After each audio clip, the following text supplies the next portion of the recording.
How to Stop Being Burnout's Favorite Victim, a motivational audiobook by Astrian. You have been running for so long that you forgot you were even in a race. It did not start with one big moment, but with 1,000 tiny agreements you made without thinking. You said yes when you meant no, you stayed when you wanted to leave, and you smiled when you were crumbling inside. Somewhere along the way, your exhaustion started to feel normal, like the background noise of a life you thought you were supposed to want. You told yourself that being tired meant you were important, that being needed meant you were loved, and that having no time meant you were successful. But what if all of that was a lie designed to keep you useful to something that was slowly eating you alive? This book is not here to teach you how to manage your burnout better or how to take a bubble bath between breakdowns. This book is here to help you realize that you were never the problem. You were just the perfect victim for a very clever enemy. Burnout does not attack the lazy or the weak. It targets the reliable, the passionate, and the ones who care too much. It watches you proudly carry more than anyone else and whispers that this is what makes you special. It waits until you have built your entire identity around being indispensable, and then it slowly tightens its grip around your time, your energy, and your peace. You have been trained to see your exhaustion as a virtue and your collapse as a failure of willpower. But the truth is much simpler and much more freeing. You have been hosting something that does not belong to you. The paragraphs ahead will help you recognize this intruder, not as your fault but as your assignment. You did not lose yourself by accident. You were taken by something that knew exactly how to find someone like you. And now, it is time to take yourself back. Chapter 1. The Compliment That Killed You. When someone says, "I don't know how you do it all," you are supposed to feel proud, and for a long time you probably did. That sentence feels like a metal pin to your chest, proof that your exhaustion is being seen and appreciated by the world around you. You smile, you shrug, and you say something humble like, "I just manage," while secretly feeling a rush of validation. What you do not realize is that this compliment is actually a trap designed to keep you performing at a level that is slowly destroying you. The person giving the compliment means no harm, but the effect is the same. You are being rewarded for overworking yourself into silence. Every time you hear those words, you are being told that your value is tied to how much you can carry without breaking. You start to believe that if you ever slow down, people will stop seeing you as special, capable, or worthy of admiration. That is the moment the compliment stops being kind and starts being a chain around your neck. You have been conditioned to believe that your worth is measured by your output, and this conditioning runs deeper than any motivational quote can undo. From childhood, you were praised for being helpful, for being responsible, for being the one who did not cause trouble. You learned early that being good meant being useful to others, often at your own expense. That pattern followed you into adulthood, where it disguised itself as ambition, dedication, and loyalty. You built a life where your calendar became proof of your importance and your exhaustion became proof of your commitment. But here is what no one told you. You were training to become the perfect target for burnout without even knowing it. Your ability to carry weight became the very reason people kept adding more to your pile. You were not being celebrated. You were being prepared for a collapse that everyone expected you to hide. The problem with being seen as the one who does it all is that people stop asking if you should. They assume you have everything under control because you always have, and they forget that control is often just another word for hiding your struggle. Your competence became a cage because the better you performed, the less permission you had to struggle openly. You started believing that asking for help would shatter the image everyone had of you, so you stayed quiet and kept moving. Meanwhile, your body was sending you signals that you ignored because you did not have time to listen. Your patience grew thinner, your sleep became restless, and joy started to feel like something other people experienced. But you kept going because you did not know how to stop without feeling like you were letting everyone down. That is how burnout works. It does not come for you with a loud crash but with a slow fade that you barely notice until you are already gone. The compliments you received were not lies, but they were incomplete because they only celebrated what you gave and never asked what it cost you. People saw your achievements, your reliability, and your smile, but they did not see the quiet resentment building in your chest.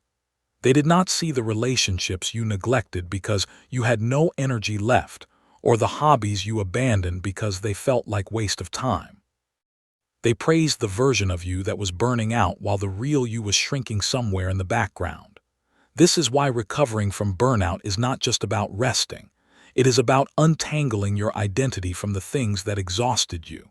You have to separate who you are from what you do, and that separation can feel terrifying at first. You might worry that without your productivity, people will not find you interesting, valuable, or lovable. But that fear is exactly what burnout wants you to feel, because it keeps you trapped in the very cycle that feeds it. Recognizing this pattern is the first step toward breaking it, and recognition alone is an act of rebellion. You are not being dramatic by admitting that being praised for overworking has harmed you. You are being honest about something most people never dare to name. The compliments that once made you feel special now reveal themselves as the invisible pressure that kept you pushing past your limits. You do not need to blame anyone for this because the culture around us has normalized overwork as a virtue for generations. But you do need to see the truth clearly so that you can stop seeking validation from the very thing that is draining you. Your worth was never supposed to be measured by how much you could give until you had nothing left. You deserve to be valued for who you are, not for how much you can carry without complaint. And the moment you truly believe that, the compliment loses its power over you. Moving forward, you will learn to hear, "I don't know how you do it all," as a question, not a compliment. You will start to ask yourself whether the praise you are receiving is actually pointing to a red flag rather than a strength. You will begin to notice when you are being celebrated for behavior that is slowly breaking you, and you will learn to pause instead of preen. This is not about becoming ungrateful or rejecting kindness from others. It is about protecting yourself from praise that comes with hidden costs. You can still appreciate that people see your effort while also deciding that your effort needs to become smaller and more sustainable. The goal is not to stop being capable, but to stop letting capability become your entire identity. You are more than your output, and the people who truly love you will prove that when you finally slow down. Let this chapter be your permission to stop chasing compliments that require your destruction as the entry fee. Chapter 2. Your yes is a leash. You have been taught that saying yes is generous, kind, and admirable, but no one told you that every yes comes with a price. When you say yes to one thing, you are silently saying no to something else, often to your own rest, peace, or priorities. The problem is that you have been saying yes so automatically that you stopped asking yourself what each yes actually costs you. Your mouth moves before your brain catches up because you have trained yourself to prioritize other people's needs over your own survival. You say yes to avoid awkward conversations, to keep people happy, and to maintain your image as someone who is easy to work with.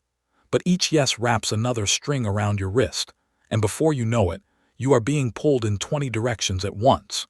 You start to feel trapped, resentful, and exhausted, but you cannot figure out how you ended up in this position.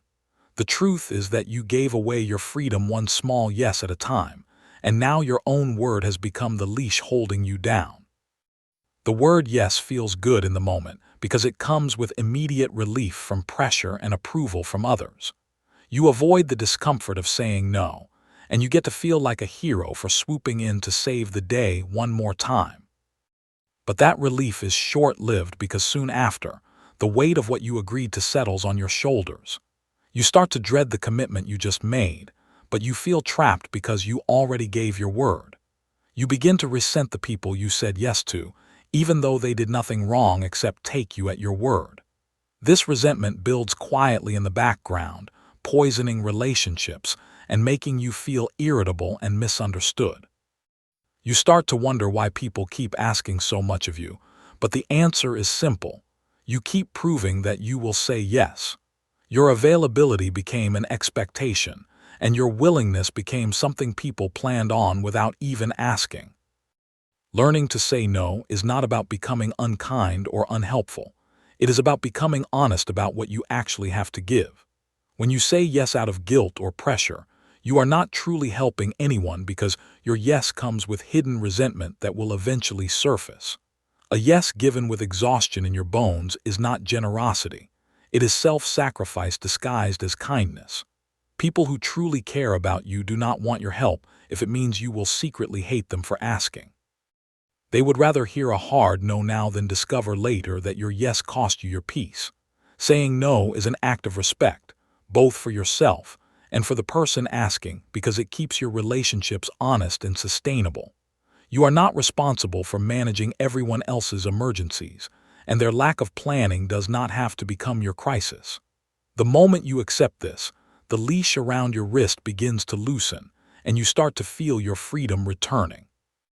The fear of saying no is often rooted in something deeper than politeness. It is rooted in a fear of being seen as selfish, difficult, or unloving. You worry that if you start saying no, people will stop liking you, stop needing you, or stop seeing you as valuable. This fear keeps you trapped in a cycle where you give more than you have and hope that someone will notice your sacrifice. But here is the painful truth. People often do not notice because they are busy managing their own lives and expectations. Your silent suffering is not as visible as you think, and waiting for someone to rescue you from your own yes is a recipe for disappointment. You have to become the one who rescues yourself by learning to guard your time with the same fierceness you use to guard your loved ones. Your no is not rejection. It is protection, and anyone who cannot respect your no does not deserve your yes. You were never meant to be available to everyone all the time, and pretending otherwise is what got you exhausted in the first place. Changing your relationship with yes starts with slowing down and creating space between a request and your response. You do not have to answer immediately, and you can train yourself to say, "Let me think about that and get back to you." This simple pause gives your brain time to consider what the yes will actually cost you in terms of time, energy, and emotional bandwidth. You start to notice that many requests do not actually need you. They just found you because you were the easiest target. You also start to realize that many things you said yes to in the past were not even things you wanted to do in the first place.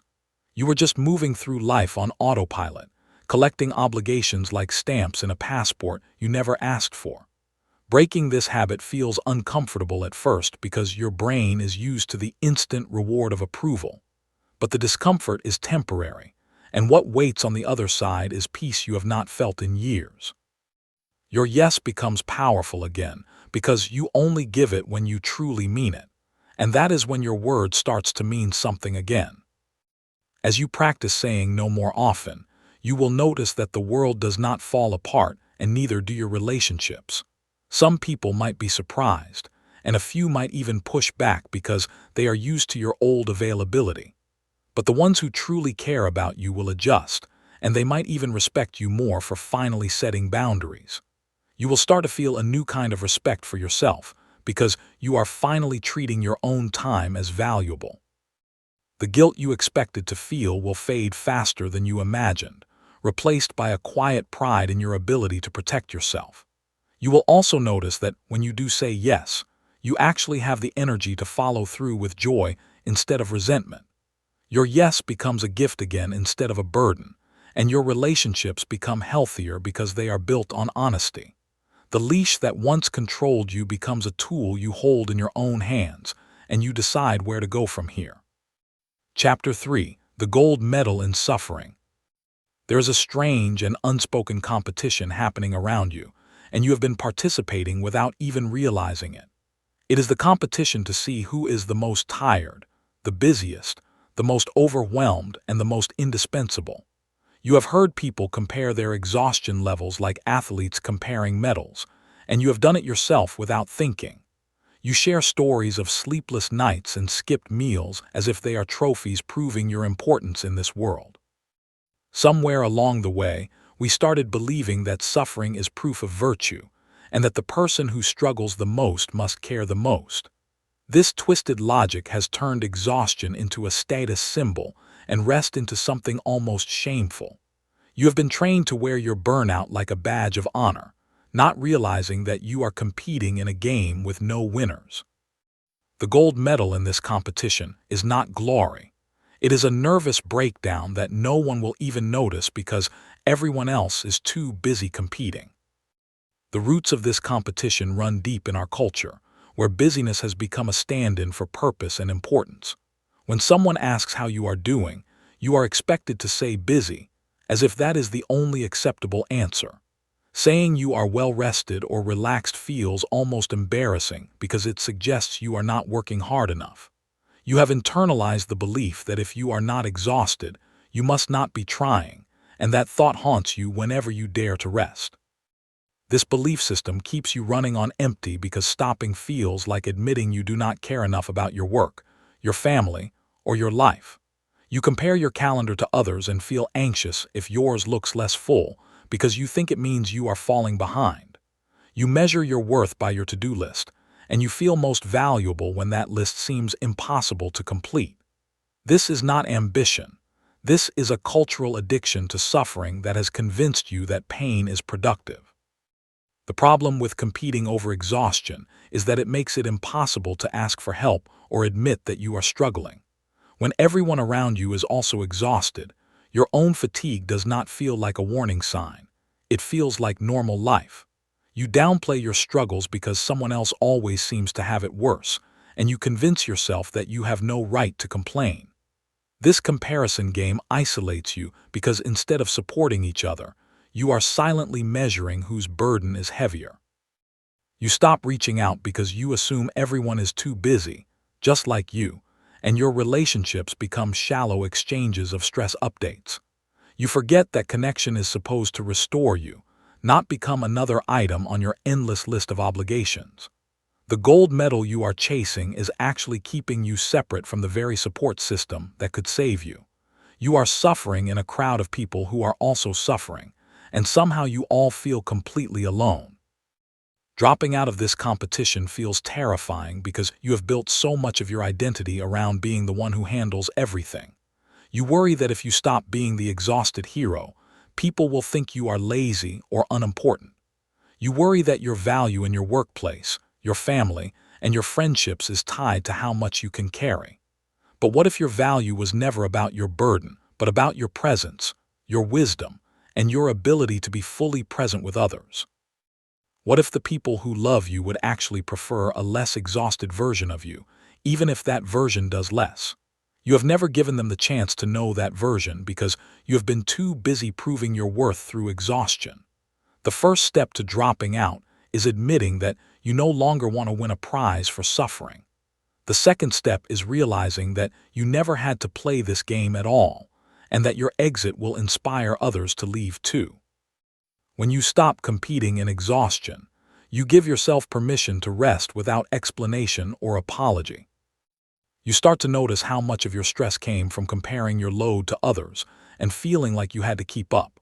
You begin to see that rest is not weakness but strategy, because a rested version of you is more creative, patient, and effective than a burned-out version. You learn to answer the "how are you" question with honesty instead of performance, saying things like, "Actually, I am taking things slower these days instead of so busy." This honesty shocks people at first, but it also gives them permission to be honest too. You will find that many people around you are desperate to drop out of the competition, but were waiting for someone else to go first. You become a quiet leader by simply choosing to value your peace over your exhaustion, and that choice changes the dynamic around you. The gold medal you once chased becomes meaningless because you have found something far more valuable: genuine rest and authentic connection.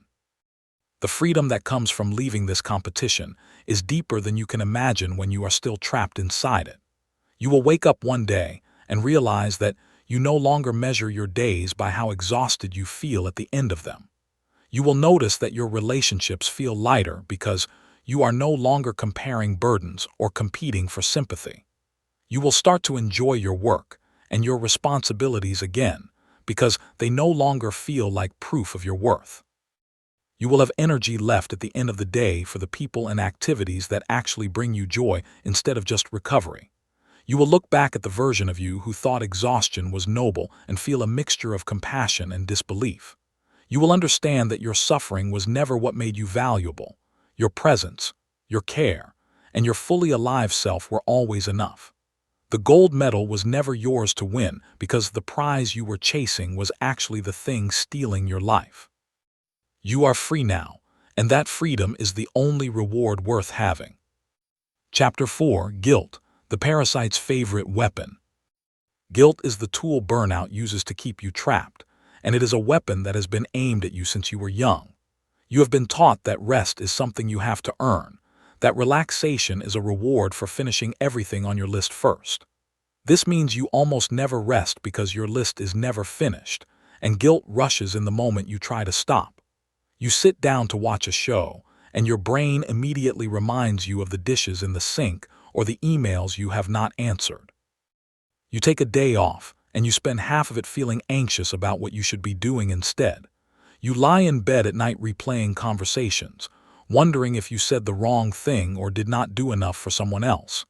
Guilt follows you everywhere, whispering that you are being selfish, lazy, or irresponsible whenever you prioritize yourself. This guilt is not your conscience trying to guide you.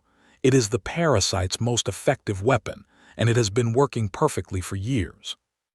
Understanding where this guilt comes from helps you disarm it because you begin to see it is not your natural feeling, but a learned response. You were likely raised to believe that putting yourself first was selfish, and that good people always put others before themselves. This lesson was probably taught with love, but it left you without any permission to protect your own energy or needs. You learned to feel guilty anytime you did something purely for yourself, because it felt like a betrayal of your role as a caregiver, provider, or helper. Over time, guilt became your default setting, and you started feeling bad even for things that were not your fault or responsibility. You apologized for taking up space, for having needs, and for wanting things that had nothing to do with anyone else. Your guilt became so automatic that you stopped questioning it, treating it like a compass pointing toward what you should be doing. But a compass that always points away from yourself will never lead you home. The guilt you feel about resting is not a sign that you are doing something wrong. It is a sign that you have been conditioned to neglect yourself. When you feel guilty for sitting down, ask yourself who taught you that your body needs to be constantly moving to have value. When you feel guilty for saying no, ask yourself who told you that your availability belongs to everyone except you. When you feel guilty for prioritizing your peace, ask yourself why someone else's comfort matters more than your own sanity. These questions do not have easy answers because the conditioning is deep and often comes from people who genuinely loved you. But love that requires your exhaustion is not love. It is expectation dressed up in kind words. You can appreciate what was given to you while also choosing to break the patterns that no longer serve your survival. Your guilt is not your fault, but it is your responsibility to face it and decide whether you will keep obeying it. Facing guilt directly is uncomfortable because guilt thrives in the shadows where it is never questioned or examined. You have to be willing to sit with the discomfort of doing something wrong in the eyes of your old programming. You take a nap when there is work to do, and you feel the guilt rise up like nausea in your stomach. You do not run from it. You sit there and let it wash over you while you stay on the couch. You say no to a request, and you feel the familiar pang of guilt, but you do not call back to change your answer. You notice the guilt, you name it, and you remind yourself that feeling guilty does not mean you did something bad. You teach yourself that guilt is often just the sound of old rules breaking, and breaking rules is how freedom begins. Each time you act despite the guilt, the feeling gets quieter and your voice gets louder. You are rewiring your brain to understand that your needs are not selfish, they are essential. The more you act against the guilt, the more you realize that the disasters you feared never actually happen. You take a weekend off, and the world does not collapse, and people manage just fine without you. You set a boundary, and the relationship survives, or sometimes it does not, and you realize it was not healthy to begin with. You start to see that the guilt was protecting a version of you that was running on empty, not the version of you that is thriving. You also notice that when you stop operating from guilt, you actually show up better for the people you care about. You have more patience, more presence, and more genuine generosity because you are not running on fumes. Your kindness becomes real instead of obligatory, and people feel the difference even if they cannot name it. Guilt was keeping you small, and letting go of it is how you finally grow into someone who gives from fullness instead of emptiness. You will not eliminate guilt overnight because it has been practiced for years, but you can change your relationship with it completely. You learn to treat guilt like a weather pattern. It comes, it passes, and it does not have to dictate your decisions. You stop making choices based on what will make the guilt go away because that path always leads to more exhaustion. Instead, you make choices based on what your body needs, what your spirit craves, and what your future self will thank you for. You start to notice that the guilt you feel when you rest is much smaller than the exhaustion you felt when you never stopped. You begin to trust yourself more than you trust the guilt, and that trust becomes a foundation you can build a new life on. The parasite's favorite weapon loses its power when you stop treating it like a command and start treating it like noise. You are not selfish for choosing yourself.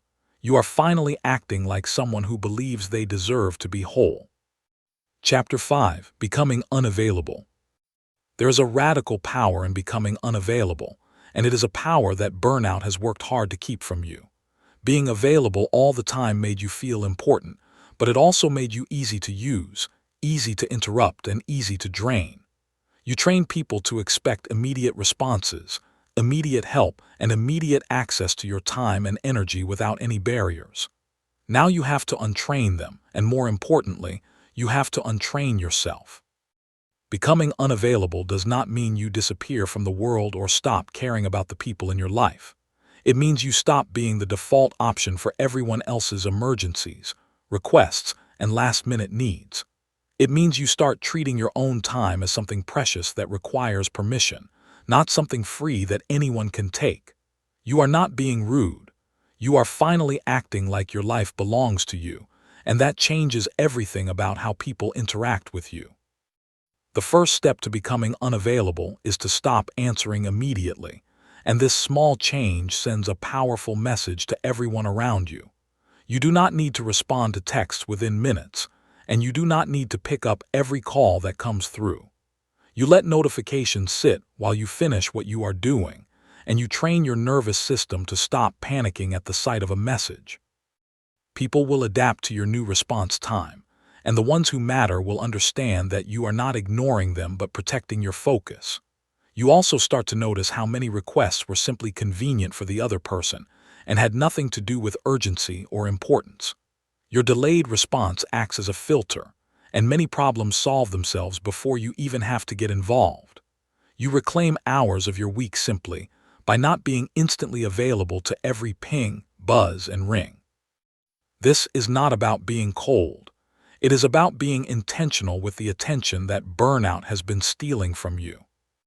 Becoming unavailable also means protecting your physical presence, because showing up everywhere is how you ended up stretched so thin. You start asking yourself whether you actually want to attend an event before you say yes, instead of going out of obligation. You give yourself permission to leave gatherings early, to arrive late, or to skip them entirely when your energy is low. You stop treating your calendar like a checklist of obligations and start treating it like a garden that needs careful tending. You learn that saying, "I am not available," is a complete sentence that does not require a lengthy explanation or excuse. You stop over-explaining your boundaries because over-explaining gives people room to argue or guilt you into changing your mind. Your unavailability becomes a form of self-respect that others can sense, and they begin to respect your time more as a result. You are no longer the person who can be counted on for everything, which means you finally have energy for what truly matters. The discomfort of becoming unavailable is real because you have spent years building your identity around being the reliable one. You might worry that people will think you are selfish, that they will stop asking, or that they will find someone else to replace you. But this worry reveals something important. You were afraid that your value was only in what you could provide, not in who you are. The people who only kept you around for your availability will indeed drift away, and that is not a loss but a clearing. The people who love you for you will celebrate your boundaries because they want you healthy, not just helpful. You will discover that your relationships become deeper when they are not built on constant transactions of favors and obligations. You will also discover that being unavailable creates space for others to step up, grow, and contribute in ways they never could while you were doing everything. Your retreat becomes an invitation for others to rise, and everyone benefits from that shift in the long run. Becoming unavailable also means becoming unavailable to your own old patterns, especially the habit of filling every moment with something productive. You learn to leave empty space in your calendar and refuse to fill it just because it looks free. You learn to sit in silence, to take walks without a destination, and to let your mind wander without guilt or purpose. You become unavailable to the voice that says you should be doing more, working harder, and optimizing every second of your existence. This is perhaps the hardest unavailability to practice because the voice is inside your own head, and it has been yelling for years. But you learn to treat that voice like an old radio station you no longer need to listen to. You turn down the volume, change the channel, and give your attention to something that actually nourishes you. Becoming unavailable to your own inner critic is the final frontier, and it is where true freedom begins to feel real. As you settle into this new way of being, you notice that your energy begins to return in ways you thought were lost forever. You wake up feeling less like you are already behind and more like you have space to breathe. You find yourself enjoying conversations instead of rushing through them because you are not mentally checking your to-do list. You laugh more easily, sleep more deeply, and find joy in small moments that used to pass you by unnoticed. Your unavailability did not shrink your life. It expanded it by removing the noise that was drowning out everything good. You realized that being available to everyone made you unavailable to yourself, and that was the greatest loss of all. Now you are here, present, and finally able to give your full attention to the things that truly matter. You have become unavailable to burnout, and that is the most important unavailability you will ever practice. Chapter 6. The Funeral for Your Old Self. There is a version of you that needs to die, and you have been carrying its corpse around for far too long. This version is the one who believed that exhaustion was the price of love, that suffering proved your worth, and that rest was something you had to earn. This version said yes when it meant no, stayed when it wanted to leave, and smiled while it was crumbling inside. You built this version carefully over years, responding to the expectations of parents, bosses, partners, and a culture that rewarded your sacrifice. But this version cannot heal because healing would require admitting that it was wrong, that its way of surviving was actually a way of slowly dying. You have to stop trying to fix this version and start letting it go completely. You have to hold a funeral for the person you became in order to make space for the person you are meant to be. This is not dramatic. It is necessary, and it is one of the most loving things you will ever do for yourself. The funeral begins with naming what you are losing, and you must be honest about what that old version gave you. That old version kept you safe by making you indispensable, ensuring that people would not leave you because they needed you too much. That old version earned you praise, approval, and a sense of identity that felt solid even if it was built on sand. That old version knew how to survive chaos because it was forged in chaos, and its hypervigilance kept disaster at bay. But survival is not the same as thriving, and what kept you safe in one season will suffocate you in another. You have outgrown the coping mechanisms that once protected you, and holding onto them is now the thing that is holding you back. You are not betraying your past self by letting it go. You are honoring its work by finally allowing yourself to rest. The old version did what it had to do, and now it deserves to be laid down with gratitude and peace. Planning this funeral means creating a ritual that marks the transition and makes it feel real in your body and mind. You might write a letter to your old self, thanking it for the sacrifices it made and giving it permission to finally stop fighting. You might gather objects that represent the burdens you carried and physically release them through fire, water, or simply throwing them away. You might speak out loud the promises you are breaking, the promise to never say no, the promise to never disappoint anyone, the promise to always be the strong one. You might invite a trusted friend to witness this ritual because transformation is meant to be seen, not hidden in shame. You might choose a date that means something to you, marking the end of one chapter and the beginning of another. This ritual does not have to be perfect, but it must be intentional because intention is what separates letting go from just losing your way. You are not losing yourself. You are reclaiming yourself by releasing everything you were never meant to carry. After the funeral comes the grief, and you must allow yourself to feel it without rushing back to the familiar numbness of overwork. You might feel sadness for the years you spent running on empty, for the relationships that were built on your exhaustion, for the parts of yourself you abandoned along the way. You might feel anger at the systems, the people, and the expectations that shaped you into someone who thought suffering was love. You might feel fear because the old version is gone and you do not yet know who you will become without it. All of these feelings are welcome, and none of them mean you made a mistake by letting go. Grief is the process of integrating loss, and you cannot skip it without leaving parts of yourself behind. You give yourself time to mourn, not as a setback, but as a necessary part of becoming whole. You learn that grief and freedom can exist together, and that making space for both is how you move forward without pretending the past did not matter. As the grief begins to settle, you start to notice who you are without the weight of your old identity pressing down on you. You notice preferences you forgot you had, like what music you actually enjoy or how you like to spend a quiet afternoon.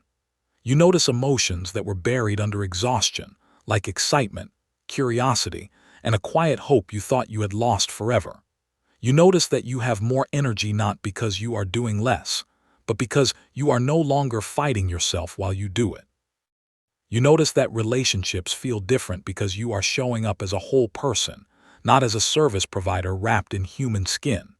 You notice that your creativity returns, your humor returns, and your ability to be present returns without you having to force it. The person emerging from this funeral is not someone you have to construct. It is someone you have been underneath all the survival strategies. You did not become someone new. You finally became yourself. Looking back at the funeral, you realize that you were not burying something dead but something that was never truly alive. The old version was a costume you wore to survive, and you wore it so long you forgot it was not your skin. Taking it off feels vulnerable at first, like standing naked in front of a world that expects you to be fully dressed.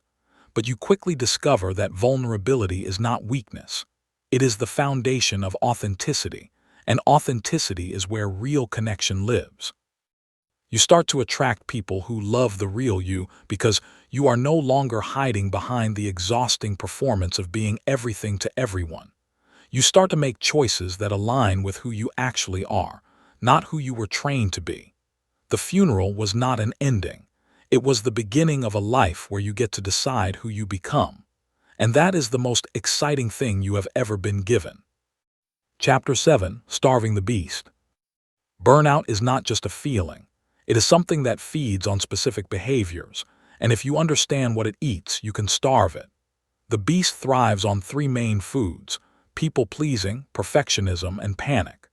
These three habits are the fuel that keeps burnout alive, and cutting off the supply is how you finally weaken its hold. People-pleasing feeds the beast because it keeps you constantly scanning others for approval and adjusting yourself to meet their needs. Perfectionism feeds the beast because it convinces you that nothing you do is ever good enough, so you must keep pushing harder. Panic feeds the beast because it keeps you in a state of urgency, always believing that disaster is one mistake away. When these three are running your life, burnout has an endless buffet, and you are the one paying the bill. Starving the beast means going after these three foods with intention and refusing to serve them anymore. Starving people-pleasing begins with accepting that some people will be disappointed in you, and that is not a catastrophe but a normal part of human relationships. You have been taught that other people's disappointment is dangerous, something to avoid at all costs, even at the cost of yourself.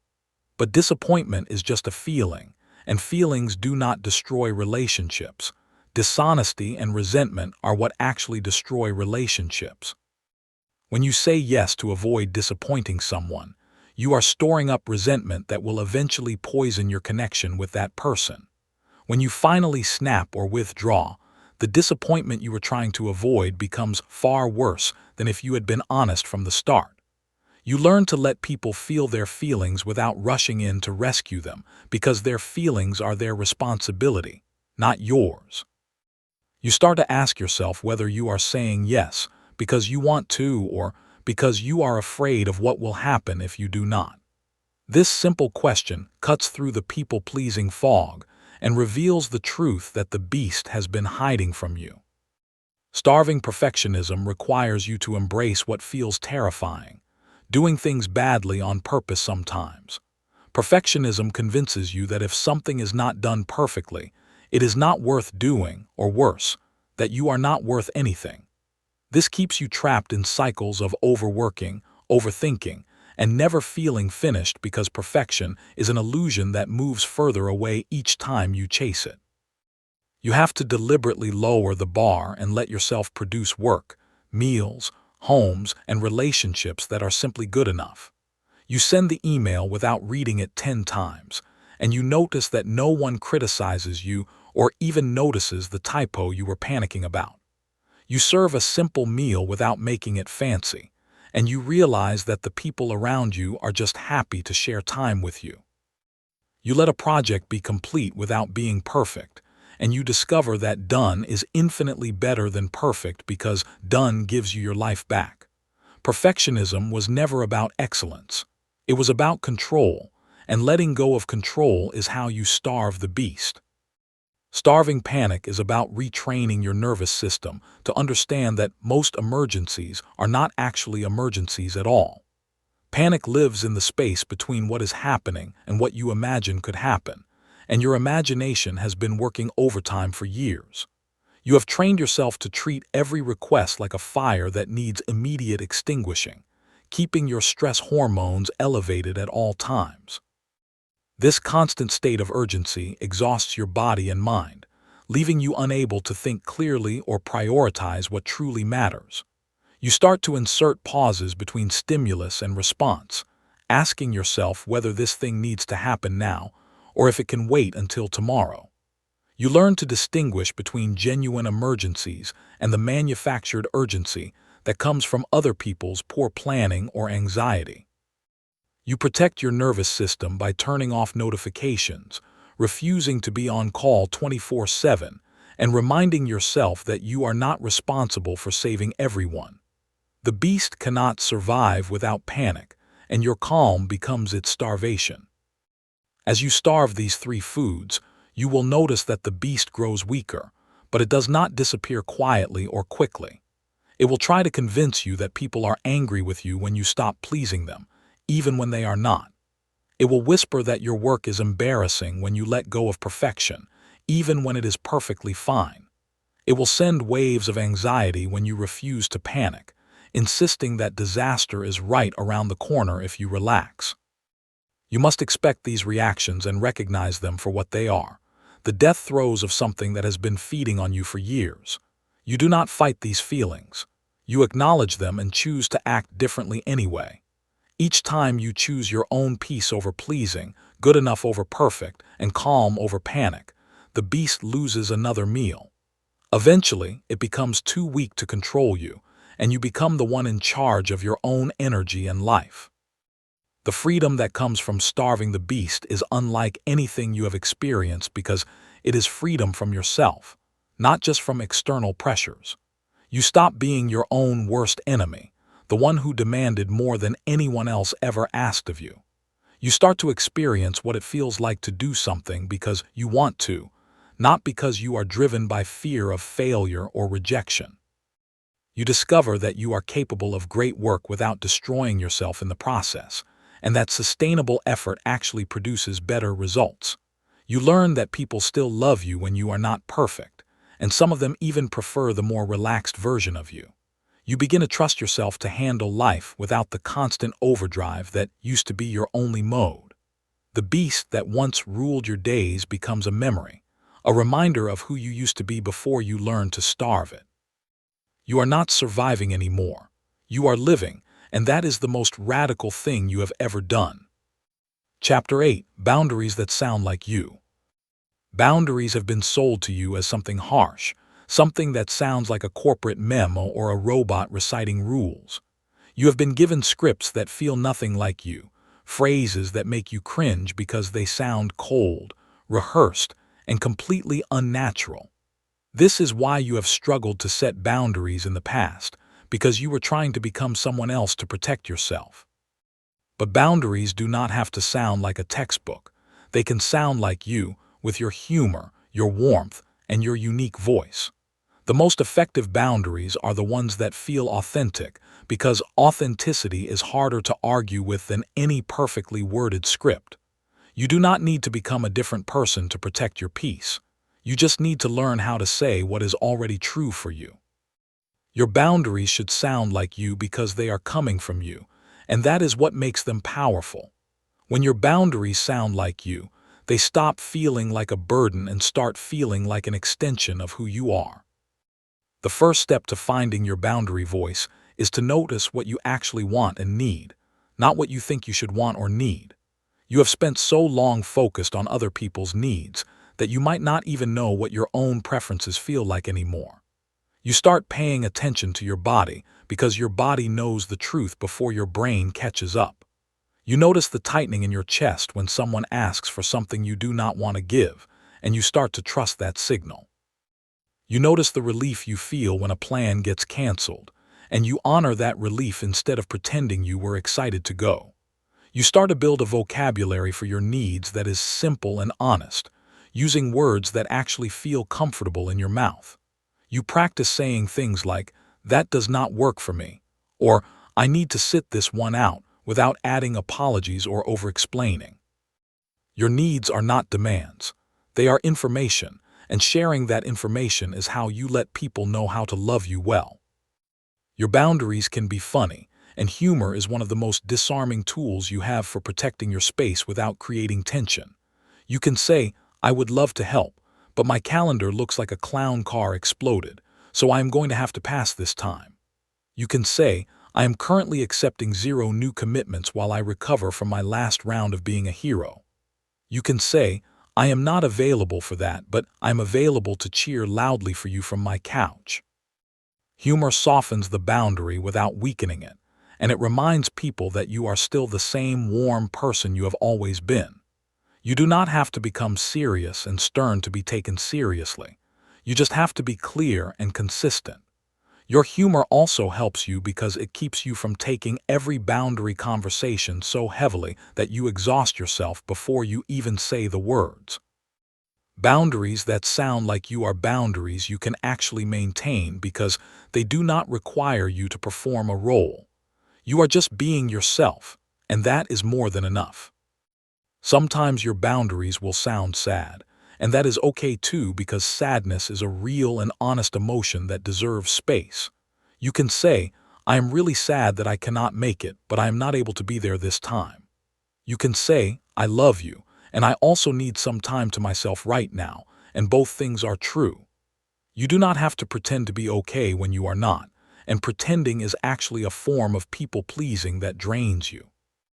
Your honesty about your own limitations gives others permission to be honest about theirs, and that deepens your relationships. You learn that you can be sad about a boundary and still hold it, because sadness is not a sign that you made the wrong choice. You learn to tolerate the discomfort of disappointing someone while still loving them, and that tolerance is a superpower. Your boundaries do not need to be cheerful to be valid. They just need to be true, and truth is always enough. There will also be times when your boundaries need to sound firm, especially with people who have learned that pushing gets them what they want. You can say, "I have already given my answer, and I am not going to discuss it further," without raising your voice or apologizing. You can say, "I need you to respect my no, and if you cannot, I will need to step away from this conversation." Firm boundaries are not angry boundaries. They are simply boundaries that have stopped negotiating with people who do not respect them. You learn that you do not need to convince anyone to agree with your boundary. You just need to state it and then act accordingly. People who respect you will respect your boundary even if they do not love it, and people who do not respect you will show you clearly. Your firm boundaries are not a wall to keep people out. They are a door that you control, and you decide who gets to come in. You are not mean for protecting yourself. You are finally treating yourself with the care you have always given to others. As you practice boundaries that sound like you will notice that your relationships actually improve rather than suffer. The people who love you will appreciate knowing where you stand because it removes guesswork and builds trust. The people who are using your lack of boundaries will fade away, and you will feel lighter without even missing them. You will find that setting boundaries becomes easier over time because your voice becomes stronger and more familiar to everyone around you. You will stop dreading boundary conversations because you know you can handle them in your own way, in your own words. You will realize that boundaries are not something you do to people. They are something you do for yourself, and that shift changes everything. Your boundaries become part of your identity, not something separate that you have to put on like an uncomfortable costume. You are not learning to be someone else. You are finally becoming fully yourself, and that is the only boundary you have ever needed. Chapter 9. The Art of Doing Nothing Without Losing Your Mind. Doing nothing has become one of the most terrifying activities for people who have spent years being productive. The idea of sitting still without a purpose, without a goal, without checking something off a list feels almost physically painful. You have been conditioned to believe that time is money, that rest is laziness, and that every moment must be optimized for maximum output. This conditioning has made your nervous system allergic to stillness, flooding you with anxiety the moment you stop moving. You sit down to relax, and within minutes, your brain starts generating lists of things you should be doing instead. You try to take a nap, and guilt wakes you up before your body has even had a chance to rest. You plan a day with nothing on the calendar, and by noon you are packing the house looking for something to fix or organize. The art of doing nothing is not about laziness. It is about reclaiming your ability to simply exist without needing to prove your worth. The first step in learning to do nothing is to understand why it feels so dangerous to your brain. Your brain has learned that your value is tied to your output, and doing nothing threatens your entire sense of identity. Your brain has also learned that staying busy keeps difficult emotions at bay, and stillness invites feelings you have been running from for years. When you stop doing, you might feel sadness, anger, loneliness, or fear, and your brain sees these feelings as threats to be avoided. Doing nothing also means surrendering control, and for someone who has managed everything for everyone, letting go feels like falling.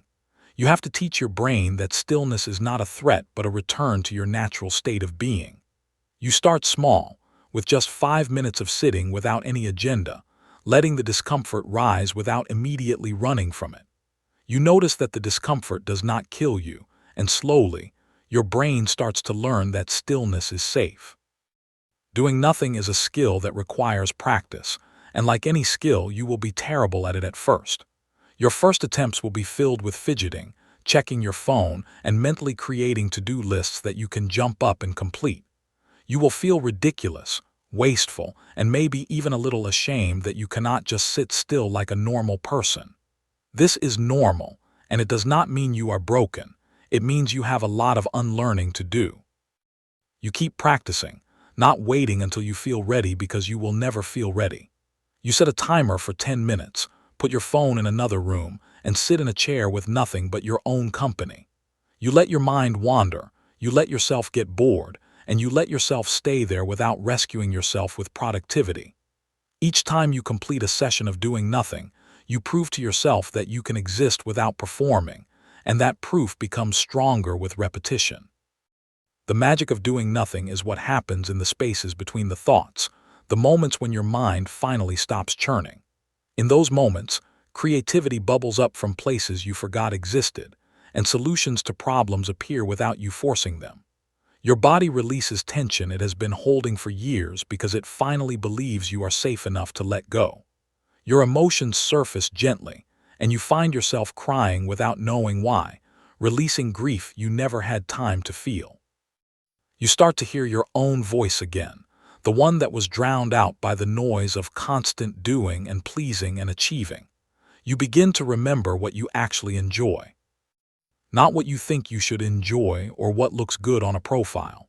Doing nothing becomes not an absence of activity, but a presence to yourself that nothing else can replace. You start to crave stillness instead of fearing it, and that shift changes the entire landscape of your life. As you get better at doing nothing, you begin to integrate it into your daily life in small, sustainable ways. You sit with your morning coffee without looking at your phone, letting the silence fill you instead of the news. You take walks without a destination, without a podcast, without any goal except to move and notice. You lie on the floor in the middle of the day just because your body asked for it, and you stay there until you feel ready to get up. You learn to be bored with your children, your partner, or yourself, discovering that boredom is actually the doorway to presence. You stop filling every moment of travel with content, letting your mind wander out the window instead of into a screen. You discover that doing nothing is not wasted time. It is the foundation that makes everything else sustainable. Your productivity actually improves because you are no longer running on fumes, and your work becomes better because it comes from a rested mind. The ultimate gift of learning to do nothing is that you finally stop equating your worth with your productivity. You discover that you are valuable simply because you exist, not because of what you produce, achieve, or provide for others. You start to treat yourself like someone worthy of rest, not because you earned it, but because you are a human being who deserves peace. You find that your relationships improve because you are showing up as a whole person, not an exhausted servant. You laugh more, cry more, and feel more because you are no longer numbing yourself with endless activity. You realize that the art of doing nothing is actually the art of being alive, fully and unapologetically present to your own existence. The mind that you thought you would lose by slowing down is actually found in the stillness, more clear and more alive than ever. You have not wasted your time by doing nothing. You have finally given yourself the time you always deserved. Chapter 10. Your energy is a bank account. You have been treating your energy like it is infinite, and this is one of the fastest paths to burnout that exists. Your energy is not infinite. It is a finite resource, like a bank account with a limited balance that must be managed carefully. Every task, every conversation, every decision, and every emotion makes a withdrawal from this account. Some withdrawals are small, like responding to a text or making a quick choice about lunch. Some withdrawals are massive, like handling a crisis, having a difficult conversation, or pushing through exhaustion to meet a deadline. You have been making withdrawals without ever checking your balance, and you have been wondering why you are constantly overdrawn. You cannot keep spending energy you do not have without going into debt, and energy debt comes with interest in the form of burnout. Learning to manage your energy like a bank account is not about becoming selfish. It is about becoming sustainable so you can keep showing up for what matters most. The first step in energy banking is to understand what makes deposits into your account, not just what makes withdrawals. You have spent so much time focused on what drains you that you might have forgotten what actually fills you back up. Deposits are the activities, people, and experiences that leave you feeling more energized than before you started. For some people, deposits are quiet time alone, reading, walking in nature, or creative hobbies that have no purpose except joy. For others, deposits are time with specific friends, dancing, cooking, or engaging in work that feels genuinely meaningful. You need to create a list of your personal deposits, and you need to be honest about what actually fills you, not what you think should fill you. You also need to protect these deposits fiercely because they are the only thing keeping your account from hitting zero. Deposits are not luxuries. They are essential maintenance for your ability to function, and they deserve space in your calendar. Once you understand your deposits, You need to become ruthless about tracking your withdrawals because awareness is the first step to management. You start to notice that certain people drain your account every time you interact with them, leaving you exhausted after even short conversations. You notice that certain tasks that seem small actually cost massive amounts of energy because of the emotional weight they carry for you. You notice that certain times of day are higher energy for you, and forcing yourself to do demanding work during low energy times is an unnecessary withdrawal. You start to see your day as a series of transactions, and you begin to ask yourself whether each withdrawal is worth the cost. You learn to say no to things that would drain you without offering any return, and you learn to schedule deposits immediately after large withdrawals. You treat your energy like the precious resource it is, and you stop pretending that you can just push through without consequences.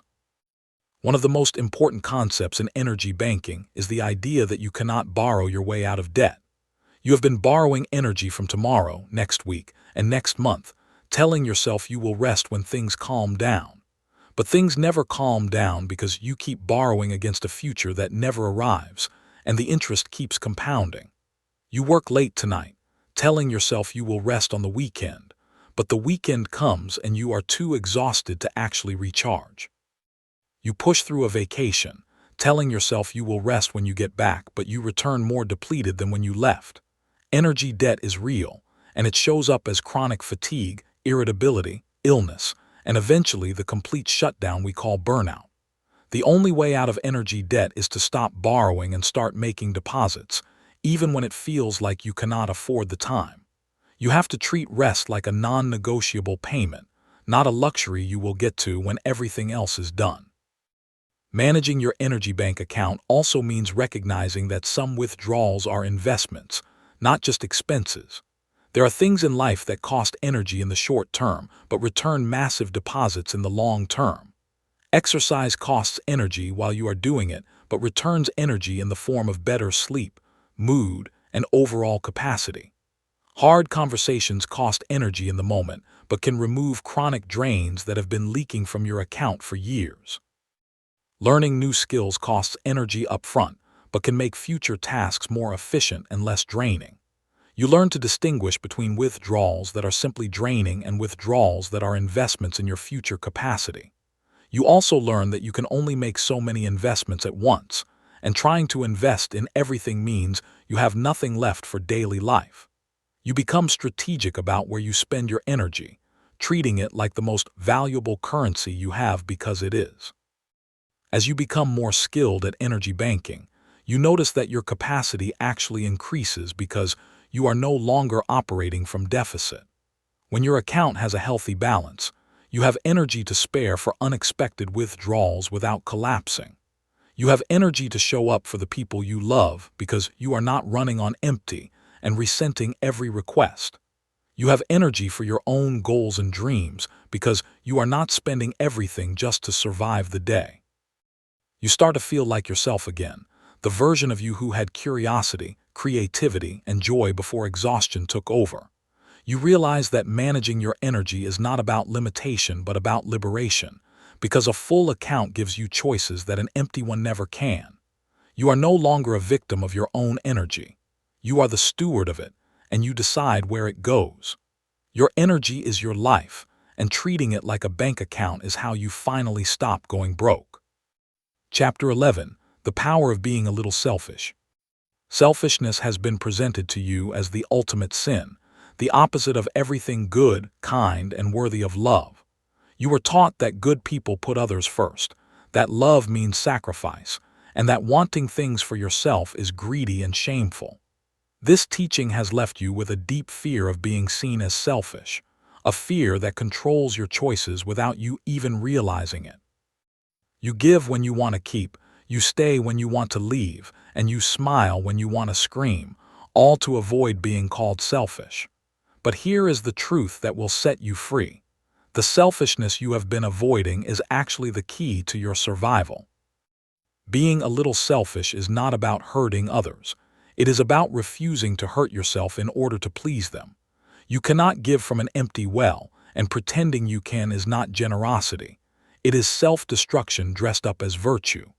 The power of being a little selfish is that it finally allows you to give from fullness instead of from emptiness.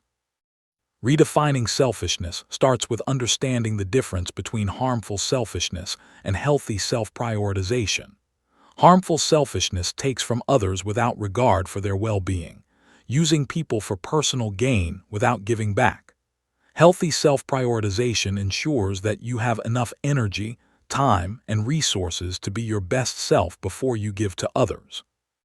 Harmful selfishness says, "My needs matter and yours do not," while healthy self-prioritization says, "My needs matter too, and I cannot help you if I am destroyed." You have been so afraid of the first kind that you have completely abandoned the second kind, leaving yourself with nothing. You have confused taking care of yourself with being a bad person, and that confusion has kept you trapped in cycles of overgiving and resentment. It is time to separate these two concepts and give yourself permission to prioritize your own well-being without guilt. You are not becoming a worse person by choosing yourself. You are becoming a sustainable person who can actually show up for the long haul. The fear of being seen as selfish is often rooted in a deep fear of being abandoned, rejected, or unloved. You worry that if you start putting yourself first, people will leave, and you will be alone with nothing but your own needs. This fear makes sense given what you were taught, but it is based on a lie that you have been carrying for too long. The people who truly love you will not leave because you start taking care of yourself. They will celebrate your growth and appreciate the healthier version of you. The people who only loved what you could do for them will indeed be uncomfortable, and they might even accuse you of being selfish. Their accusation is not a sign that you are doing something wrong. It is a sign that they were benefiting from your self-neglect. You have to be willing to let those people be uncomfortable, and you have to be willing to let some of them go. Your peace is worth more than relationships that only exist because you are willing to destroy yourself for them. Practicing healthy selfishness means starting small, with moments where you choose yourself even when it feels awkward or uncomfortable. You order the food you actually want instead of waiting to see what everyone else wants first. You take the last piece of something without apologizing or offering it to everyone else 3 times first. You leave a gathering when you are tired instead of staying until the very end out of obligation. You take a morning for yourself without explaining or justifying why you need it. These small acts of selfishness build your muscle for larger ones, and each one teaches you that the world does not end when you prioritize yourself. You start to notice that people actually respect you more when you act like you matter because your behavior teaches them how to treat you. Your small selfish acts are not selfish at all. They are the practice ground for a life where you exist as a full person, not just a supporting character. You are the main character of your own life, and acting like it is not selfish. It is honest. As you grow more comfortable with healthy selfishness, you discover that it actually makes you more generous, not less. When you are not running on empty, you have genuine capacity to help others without resentment creeping in. When you have honored your own needs, you can offer help because you want to, not because you feel trapped into it. Your relationships become more balanced because you are no longer the one always giving while others always take. You start to attract people who also practice healthy selfishness, creating relationships built on mutual care instead of codependence. You become a model for others who have been taught the same lies about selfishness, showing them that self-care is not shameful. Your generosity becomes sustainable, and the people who receive it feel your genuine care instead of your hidden resentment. You are not becoming less loving. You are finally loving yourself enough to love others well. The power of being a little selfish ultimately leads you to a freedom you may have never experienced before. You stop measuring your worth by how much you give, and you start measuring it by how whole you feel. You stop waiting for permission to take up space, and you start occupying it with the confidence of someone who belongs. You stop apologizing for existing, and you start expressing your needs, desires, and boundaries without shame. You realize that being a little selfish was never about taking from others. It was about finally giving to yourself what you have always deserved. You look back at the version of you who thought selfishness was the worst thing you could be and feel compassion for how small you were taught to make yourself. You are not small anymore, and you are not sorry for it. You are a little selfish now, and that little selfishness has given you your whole life back. Chapter 12. Finding Your People. Burnout thrives in isolation, and isolation is exactly where you have been living without even realizing it. You have been surrounded by people, but you have been alone in your exhaustion, pretending to be fine while crumbling inside.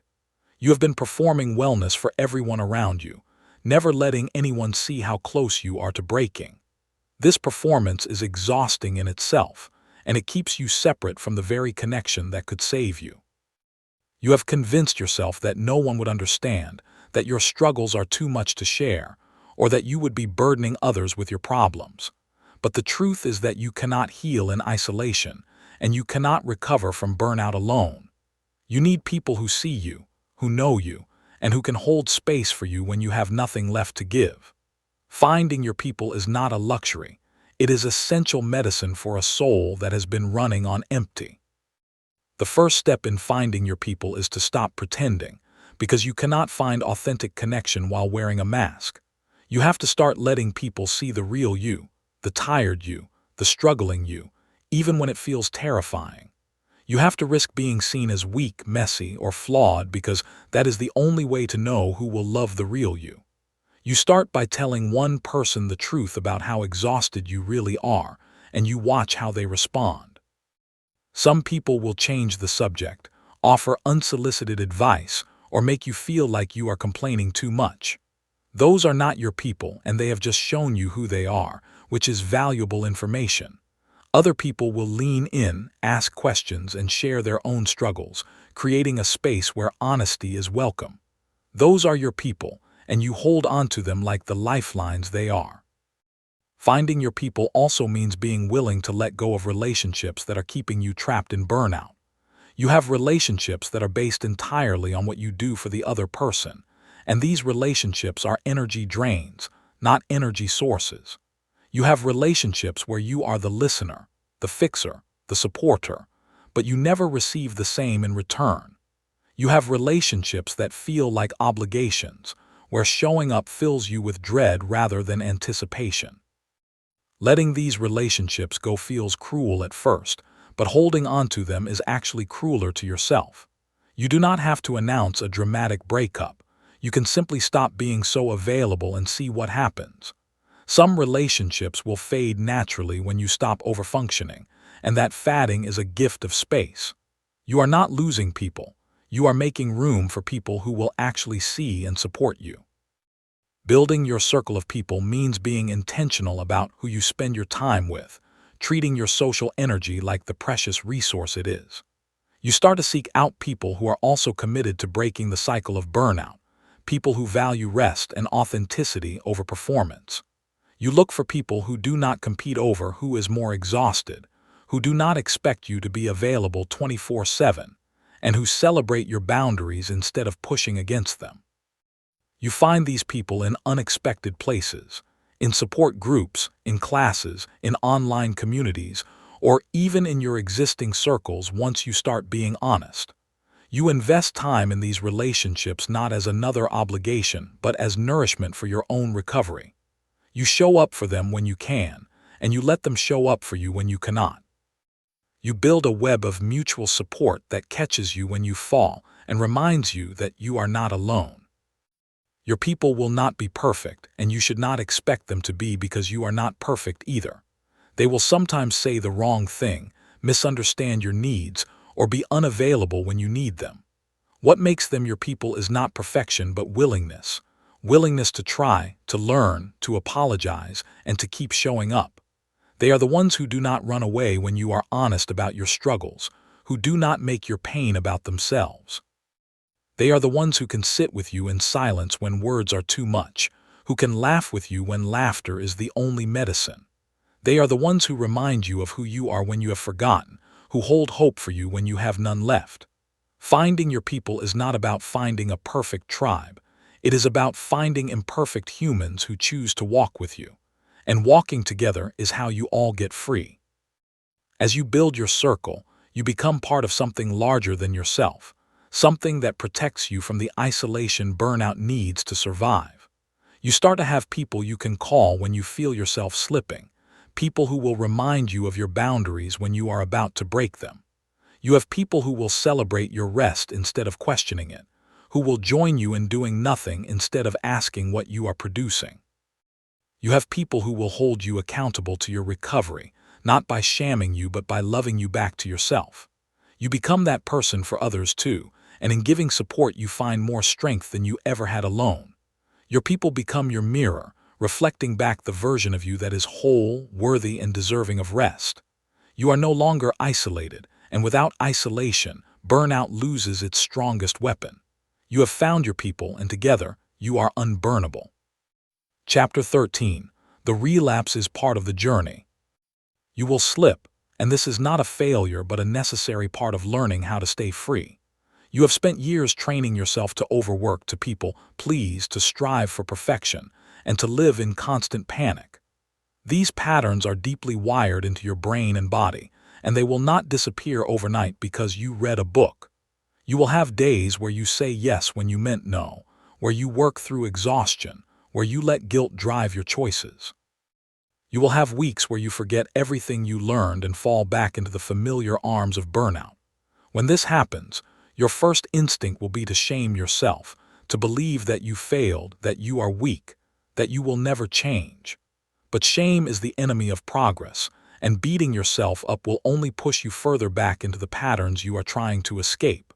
Relapse is not the end of your journey. It is a sign that you are on a journey at all. The only failure is giving up, and you are not giving up. Understanding relapse starts with accepting that healing is not a straight line, no matter how much you want it to be. You are a human being, not a machine, and human beings move in cycles, spirals, and unpredictable waves.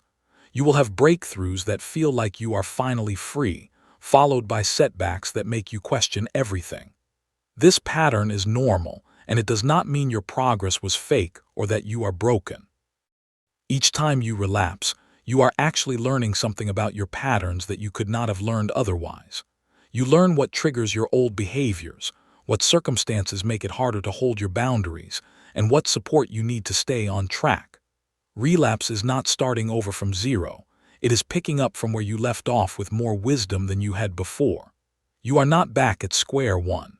You are just on a different part of the path, and the path is still leading forward. When you notice yourself relapsing, the most powerful thing you can do is pause instead of panic. You stop the spiral of shame before it can take hold, and you look at what is happening with curiosity instead of judgment. You ask yourself what led to this moment, not to blame yourself but to understand yourself better. You notice that you have been skipping meals, that you stopped your morning walks, that you have not talked to your people in weeks. You notice that you took on too much because you were afraid to disappoint someone, that you started chasing perfection again because you felt insecure. You notice the patterns without punishing yourself for them, and you use that noticing to course correct. You do not need to wait for a Monday, a new month, or a dramatic declaration of starting over. You can correct in this moment, right now, by choosing one small thing that aligns with who you want to be. The shame that comes with relapse is often more damaging than the relapse itself because shame keeps you stuck in hiding. You feel like you have let yourself down, like you should know better by now, like everyone else would have figured it out already. You want to hide from your people because you are embarrassed, and hiding is exactly what burnout wants from you. You have to fight the urge to isolate and instead reach out, even when it feels humbling. You tell your people that you slipped, and you let them remind you of who you are when you have forgotten. You let them hold space for your imperfection without rushing to fix it, because being witnessed in your struggle is how you find your way back. Shame loses its power when it is spoken aloud, when it is met with compassion instead of judgment. You are not the only one who relapses, and sharing your struggle might be exactly what someone else needs to feel less alone. Each relapse teaches you something about your limits, your triggers, and the support you need to stay in recovery. You learn that you cannot handle certain situations without a plan, that certain people need stronger boundaries, that certain seasons require more rest. You learn that you are not as recovered as you thought, and that humbling truth gives you the chance to go deeper. You learn that recovery is not a destination you arrive at, but a practice you keep showing up for every day for the rest of your life. You learn that slipping does not erase the progress you made, and that the skills you built are still there even when you forget to use them. You learn that you are resilient enough to fall and rise again, and that resilience is not about never falling but about always getting back up. You learn to forgive yourself, and that forgiveness becomes the foundation for a more sustainable recovery. You are not failing. You are learning how to be human, and that is exactly what you are supposed to be doing. The journey away from burnout is not about perfection but about persistence, and persistence is what makes you unstoppable. You will have longer stretches of freedom and shorter relapses, and eventually the relapses become blips instead of collapses. You will start to catch yourself faster, noticing the old patterns before they fully take hold instead of after.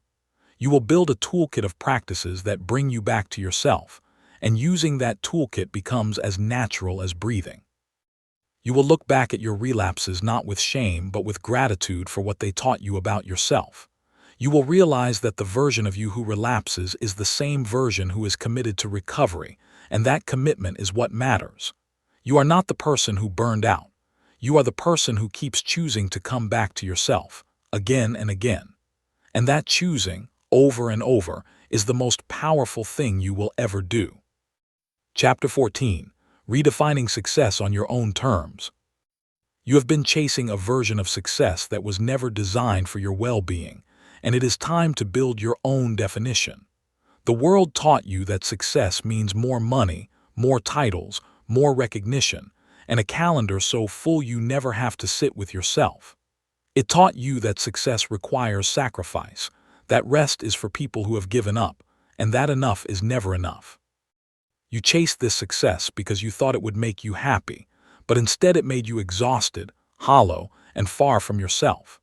You achieved things that looked impressive from the outside while feeling empty on the inside, and you wondered what was wrong with you. Nothing was wrong with you. You were just running toward a finish line that was never yours. Redefining success means letting go of someone else's dream and building a life that actually feels good to live. It means choosing fulfillment over achievement, presence over productivity, and peace over applause. The first step in redefining success is to get brutally honest about what you actually value, not what you have been told to value. You make a list of the moments in your life when you felt truly alive, truly at peace, truly yourself. You notice that these moments rarely involved awards, promotions, or external validation from people you barely know. These moments involved connection, creativity, nature, laughter, rest, and feeling deeply present to your own life. You notice that the things you thought would make you happy often left you feeling empty, while the small, quiet moments brought you genuine joy. You start to build a definition of success based on these moments, not on the expectations you inherited from family, culture, or social media. Your new definition might include having time for loved ones, feeling rested, doing work that matters to you, and living in alignment with your values. Your new definition will be yours, and that is what makes it powerful. Letting go of the old definition of success is painful because you have invested so much of your identity in it. You have sacrificed years, relationships, and your health chasing goals that you might not even want anymore. Admitting that the old version of success was not making you happy feels like admitting you wasted time, and that admission is hard. But the time was not wasted because it taught you what you do not want, and that clarity is invaluable. You are not starting over. You are building from a place of hard-won wisdom about what actually matters. You give yourself permission to change your mind, to want different things now than you wanted 10 years ago. You give yourself permission to let go of goals that no longer serve you, even if other people do not understand. Your life is yours to live, and you are the only one who has to wake up in it every day. Building your own definition of success means creating metrics that reflect what you actually care about. Instead of measuring your success by your salary, you measure it by how much time you have for the people you love. Instead of measuring it by how many people know your name, you measure it by how deeply you know yourself. Instead of measuring it by how busy you are, you measure it by how often you feel at peace. You create a personal scorecard that tracks what matters to you: how many nights you slept well, how many meals you ate without rushing, how many moments of genuine laughter you experienced. You stop comparing your life to anyone else's because comparison is the thief of the unique life you are building. Your success is not supposed to look like anyone else, because you are not anyone else. Your success is yours to define, and you are the only one who gets to decide if you have achieved it. As you live into your new definition of success, you will encounter resistance from people who are still chasing the old version. They might question your choices, wonder why you are not pushing harder, or worry that you are settling for less. They might see your rest as laziness, your boundaries as coldness, and your contentment as lack of ambition. You do not need to convince them of anything because their opinion is based on a value system you have chosen to leave behind. You can love them without needing them to understand your choices, and you can hold your peace without defending it. Your life will speak for itself in the form of your presence, your health, and the joy that returns to your days. People who are curious will ask you how you found your way, and you will share your truth without needing them to follow it. You are not leading a rebellion. You are just living a life that works for you, and that is enough. The freedom of redefining success is that you finally stop chasing and start living. You stop believing that happiness is something you will earn after one more achievement, one more promotion, one more milestone. You realize that happiness is available to you now, in this moment, in the life you already have. You start to notice the abundance that was already there. The people who love you, the body that carries you, the mind that can still wonder and dream. You start to feel successful not because of what you have accomplished, but because of who you have become. You have become someone who knows themselves, who protects their peace, who lives in alignment with their values. That is a success that no one can take from you, a success that does not require exhaustion to maintain. You have redefined success, and in doing so, you have finally found something worth chasing, a life that feels like your own. Chapter 15. Becoming the one who got away. You have spent this entire journey learning how to stop being burnout's favorite victim, and now you are ready to become something else entirely. You are no longer the one who stayed too long, gave too much, and burned out in service of things that did not love you back. You are becoming the one who got away, the person who escaped the trap that so many are still caught in. This is not about superiority or looking down on those who are still struggling. It is about walking in your freedom with humility and gratitude. You know how easy it is to get trapped because you lived there for years, and you carry that knowledge with you. But you also know that escape is possible because you are living proof, and your life is the evidence. Becoming the one who got away means stepping fully into your new identity as someone who belongs to themselves. You are no longer burnout's property. You are your own, and that changes everything about how you move through the world. Walking in your freedom means staying vigilant without becoming paranoid, because the patterns that trapped you are still present in the world around you. You will continue to encounter people, jobs, and systems that try to pull you back into old ways of being. You will face moments where the old scripts try to play in your head, telling you that you are being selfish, lazy, or not enough. You will have opportunities to return to the old version of success, and the temptation to prove yourself will sometimes feel strong. But you now have tools that you did not have before, and you have a life that you are not willing to trade for exhaustion. You check in with yourself regularly, asking whether your choices are aligned with your values or just old patterns dressed up as necessity. You catch yourself before you slip too far, and you course-correct with the wisdom of someone who has learned the hard way. Your vigilance is not fear. It is the care of someone who knows how precious their freedom is. Your freedom is not just for you. It becomes a beacon for others who are still trapped in the cycles you escaped. People will notice the change in you, and some will ask how you did it, genuinely curious about the path you took. You will share your story not as a prescription but as a possibility, showing them that another way exists. You will hold space for their struggles without trying to rescue them, knowing that everyone's journey is their own. You will celebrate their small steps toward freedom because you remember how hard those first steps were. You will become a living example that burnout is not inevitable, that rest is not weakness, and that choosing yourself is not selfish. Your presence alone will challenge the systems that told everyone they had to burn out to be worthy. You are not trying to save anyone, but your life will save some people simply by showing them what is possible. Becoming the one who got away also means accepting that you cannot save everyone, and that is not your responsibility. You will watch people you love stay trapped in cycles of exhaustion, and you will feel the pull to rescue them. You will want to give them this book, to tell them all the things you learned, to drag them into freedom if you could. But you cannot want it more than they do, and you cannot heal anyone who is not ready to heal. Your job is to love them where they are, to hold the door open without forcing anyone through it. You protect your own freedom fiercely because falling back into old patterns would not help anyone, least of all you. You trust that your example plants seeds that may grow in their own time, and you let go of the outcome. Your freedom is not diminished by their struggle, and their struggle does not require you to return to your cage. As you settle into your new identity, you start to notice the gifts that come from having walked through the fire. You have a depth of compassion for struggling people that you could not have had without your own experience. You have a clarity about what matters that came from losing what did not matter and surviving the loss. You have a gratitude for rest, peace, and simple joy that people who never burned out might take for granted. You have a wisdom that cannot be taught in books, only earned through hard experience and honest recovery.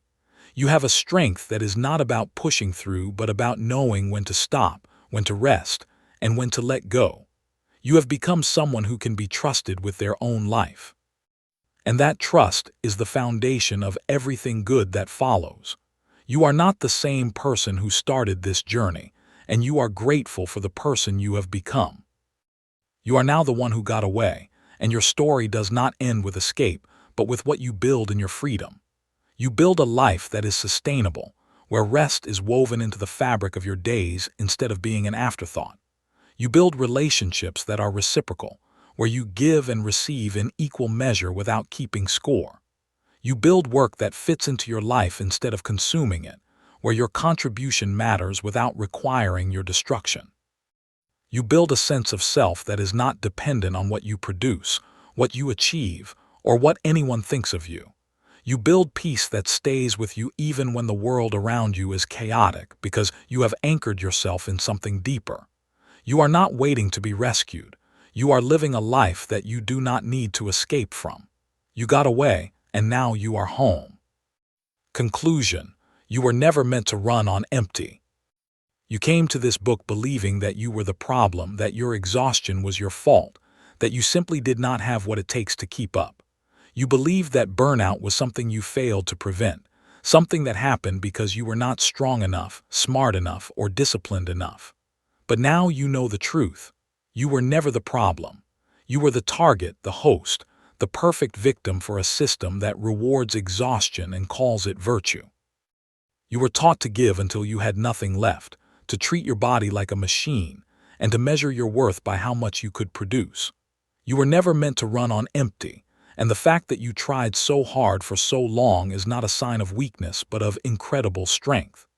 The strength that kept you going is the same strength that will now carry you into a different kind of life, one where your energy is protected, your peace is prioritized, and your presence is enough. You are not broken. You have just been living in a broken system, and now you are choosing to leave it behind. The journey ahead is not about perfection but about practice, and you already have everything you need to keep going. You have the awareness to recognize when old patterns are creeping back, and you have the tools to interrupt them before they take hold. You have the people who see you, the boundaries that protect you, and the definition of success that sustains you. You have the memory of who you were and the vision of who you are becoming, and that tension is where growth happens. There will be days when you forget everything you learned, and on those days, you will come back to this book, to your people, to yourself. There will be days when you feel like you are back at the beginning, and on those days, you will remember that healing is not a straight line and that relapse is not failure. You will keep choosing yourself, not because it is easy, but because you are worth it, and because you have tasted freedom and you know you never want to go back. You were never meant to run on empty, and now you do not have to. You are full, you are free, and you are finally yours.